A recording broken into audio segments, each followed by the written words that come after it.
ನಮಸ್ಕಾರ ಎಲ್ರಿಗೂ. ನಮ್ಮ ಸವಿಸಿರ ಅಡುಗೆ ಯೂಟ್ಯೂಬ್ ಚಾನಲ್ಗೆ ಸ್ವಾಗತ. ಇವತ್ತಿನ ವಿಡಿಯೋದಲ್ಲಿ ನಾವು ಗೋಧಿ ಪಾಯಸ ಹೇಗೆ ಮಾಡೋದು ಅಂತ ನೋಡೋಣ. ಇದಂತೂ ತುಂಬಾ ಟೇಸ್ಟಿಯಾಗಿರುತ್ತೆ.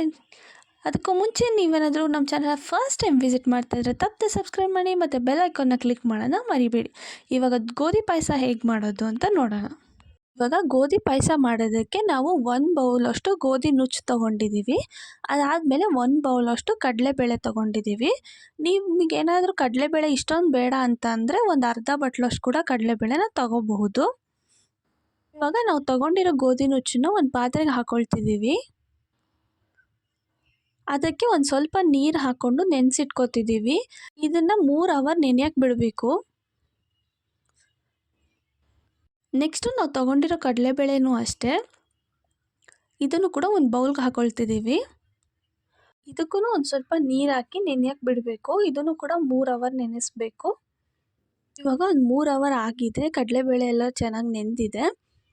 ನೆಕ್ಸ್ಟ್ ಇದನ್ನು ಒಂದು ಕುಕ್ಕರ್ ತೊಗೊಳ್ತಿದ್ದೀವಿ.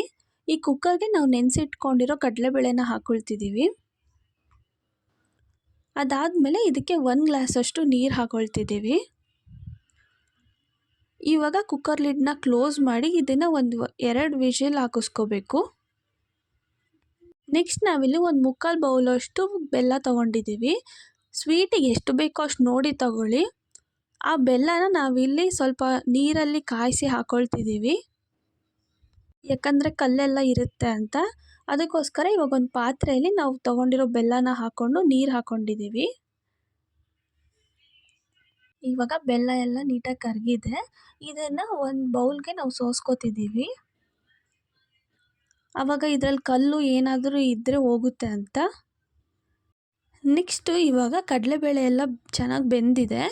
ಇದಕ್ಕೆ ನಾವು ಮುಂಚೆನೇ ನೆನೆಸಿಟ್ಕೊಂಡಿರೋ ಗೋಧಿ ನುಚ್ಚನ್ನು ಕೂಡ ಒಂದು ಸರಿ ಚೆನ್ನಾಗಿ ತೊಳ್ಕೊಂಡು ಕುಕ್ಕರ್ಗೆ ಹಾಕ್ಕೋಬೇಕು. ಇವಾಗ ನಾವು ಗೋಧಿ ನುಚ್ಚನ್ನ ಕುಕ್ಕರ್ಗೆ ಹಾಕ್ಕೊಳ್ತಿದ್ದೀವಿ.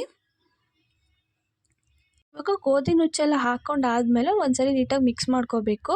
ಇದಕ್ಕೆ ಮತ್ತೆ ನಾವು 1 ಗ್ಲಾಸಷ್ಟು ನೀರು ಹಾಕ್ಕೊಳ್ತಿದ್ದೀವಿ. ನೀರೆಲ್ಲ ಹಾಕ್ಕೊಂಡಾದ್ಮೇಲೆ ಮತ್ತೆ ಕುಕ್ಕರ್ ಲಿಡ್ನ ಕ್ಲೋಸ್ ಮಾಡಿ 1 ವಿಷಿಲ್ ಹಾಕಿಸ್ಕೋಬೇಕು.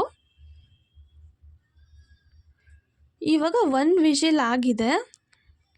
ಇವಾಗ 1 ವಿಷಿಲ್ ಆದಮೇಲೆ ಗೋಧಿ ನುಚ್ಚು ಎಲ್ಲ ಚೆನ್ನಾಗಿ ಬೆಂದಿದೆ. ನೀವೇ ನೋಡ್ತಾ ಇರ್ಬೋದು ಎಷ್ಟು ಚೆನ್ನಾಗಿ ಬೆಂದಿದೆ ಅಂತ. ಇದನ್ನ ಇವಾಗ ಒಂದು ಸರಿ ನೀಟಾಗಿ ಮಿಕ್ಸ್ ಮಾಡ್ಕೊಳ್ತಿದ್ದೀವಿ. ಇವಾಗ ಇದನ್ನೆಲ್ಲ ಮಿಕ್ಸ್ ಮಾಡ್ಕೊಂಡಾದ್ಮೇಲೆ ನಾವು ಬೆಲ್ಲನ ಕಾಯಿಸಿಟ್ಕೊಂಡಿದ್ವಿ ಅಲ್ವ, ಅದನ್ನು ಕೂಡ ಹಾಕ್ಕೊಳ್ತಿದ್ದೀವಿ. ಸ್ವೀಟಿಗೆ ಎಷ್ಟು ಬೇಕೋ ಅಷ್ಟು ನೋಡಿ ಹಾಕ್ಕೊಳ್ಳಿ. ಇವಾಗ ಬೆಲ್ಲ ಹಾಕ್ಕೊಂಡಾದ್ಮೇಲೂ ಕೂಡ ಒಂದು ಸರಿ ಮಿಕ್ಸ್ ಮಾಡ್ಕೋಬೇಕು. ಇವಾಗ ಆಲ್ಮೋಸ್ಟ್ ಇದು ಪಾಯಸ ರೆಡಿಯಾಗಿದೆ. ನೆಕ್ಸ್ಟ್ ನಾವಿಲ್ಲಿ ಒಂದು ಪ್ಯಾನ್ ತೊಗೊಂಡಿದ್ದೀವಿ ಚಿಕ್ಕದು. ಇದಕ್ಕೆ 1 ಸ್ಪೂನಷ್ಟು ತುಪ್ಪ ಹಾಕ್ಕೊಳ್ತಿದ್ದೀವಿ. ಈ ತುಪ್ಪ ಒಂದು ಸ್ವಲ್ಪ ಬಿಸಿ ಆದಮೇಲೆ ನಾವು ಇದಕ್ಕೆ ಒಂದು ಸ್ವಲ್ಪ ಗೋಡಂಬಿ ಹಾಕ್ಕೊಳ್ತಿದ್ದೀವಿ. ನಿಮ್ಗೆ ಎಷ್ಟು ಬೇಕೋ ಅಷ್ಟು ಹಾಕ್ಕೋಬೋದು. ಗೋಡಂಬಿನ 1 ನಿಮಿಷ ಫ್ರೈ ಮಾಡ್ಕೋಬೇಕು. ಇದು ಒಂದು ಸ್ವಲ್ಪ ಕಲರ್ ಚೇಂಜ್ ಆಗೋವರೆಗೂ ಫ್ರೈ ಮಾಡಿಕೊಂಡ್ರೆ ಸಾಕು. ಅದಾದಮೇಲೆ ನಾವು ಇದಕ್ಕೆ ಸ್ವಲ್ಪ ದ್ರಾಕ್ಷಿ ಹಾಕ್ಕೊಳ್ತಿದ್ದೀವಿ. ದ್ರಾಕ್ಷಿನೂ ಅಷ್ಟೇ ನಿಮ್ಗೆ ಎಷ್ಟು ಬೇಕೋ ಅಷ್ಟು ಹಾಕ್ಕೋಬೋದು. ಇದನ್ನು ಅಷ್ಟೇ ಒಂದು ಸ್ವಲ್ಪ ಕಲರ್ ಚೇಂಜ್ ಆಗೋವರೆಗೂ ಫ್ರೈ ಮಾಡ್ಕೋಬೇಕು. ಇವಾಗ ಗೋಡಂಬಿ ದ್ರಾಕ್ಷಿ ಎಲ್ಲ ಚೆನ್ನಾಗಿ ಫ್ರೈ ಆಗಿದೆ. ಇವೆಲ್ಲ ಫ್ರೈ ಆದಮೇಲೆ ಇವಾಗ ನಾವು ಮಾಡಿಟ್ಕೊಂಡಿರೋ ಪಾಯಸಕ್ಕೆ 1 ಟೇಬಲ್ ಸ್ಪೂನಷ್ಟು ಒಣ ಶುಂಠಿ ಪುಡಿನ ಹಾಕ್ಕೊಳ್ತಿದ್ದೀವಿ. ಅದಾದಮೇಲೆ ಒಣ ಕೊಬ್ಬರಿನೂ ಕೂಡ ಒಂದು ಸ್ವಲ್ಪ ತುರ್ಕೊಂಡು ಹಾಕ್ಕೊಳ್ತಿದ್ದೀವಿ. ಒಂದು 2ರಿಂದ 3 ಟೇಬಲ್ ಸ್ಪೂನಷ್ಟು ಒಣ ಕೊಬ್ಬರಿ ಹಾಕ್ಕೊಂಡಿದ್ದೀವಿ. ಅದಾದಮೇಲೆ ನಾವು ಫ್ರೈ ಮಾಡಿ ಇಟ್ಕೊಂಡಿರೋ ಗೋಡಂಬಿ ಮತ್ತು ದ್ರಾಕ್ಷಿನೂ ಕೂಡ ಹಾಕ್ಕೊಳ್ತಿದ್ದೀವಿ. ಇದನ್ನ ಒಂದು ಸರಿ ಮಿಕ್ಸ್ ಮಾಡಿಕೊಂಡ್ರೆ ಪಾಯಸ ರೆಡಿ ಆಗುತ್ತೆ. ಇದನ್ನ ಬಿಸಿ ಬಿಸಿಯಾಗೆ ಸರ್ವ್ ಮಾಡಿದರೆ ತುಂಬಾ ಟೇಸ್ಟಿಯಾಗಿರುತ್ತೆ ತುಪ್ಪದ ಜೊತೆ. ನೀವು ಕೂಡ ಇದನ್ನ ಖಂಡಿತ ಟ್ರೈ ಮಾಡಿ, ಇಷ್ಟ ಆಗುತ್ತೆ. ಈ ಪಾಯಸನ ಟ್ರೈ ಮಾಡಿ ಹೇಗೆ ಬಂತು ಅಂತ ಕಮೆಂಟ್ ಸೆಕ್ಷನಲ್ಲಿ ತಿಳಿಸಿ. ಲೈಕ್ ಮಾಡಿ, ಶೇರ್ ಮಾಡಿ, ಸಬ್ಸ್ಕ್ರೈಬ್ ಮಾಡೋದನ್ನ ಮರಿಬೇಡಿ. Thank you for watching.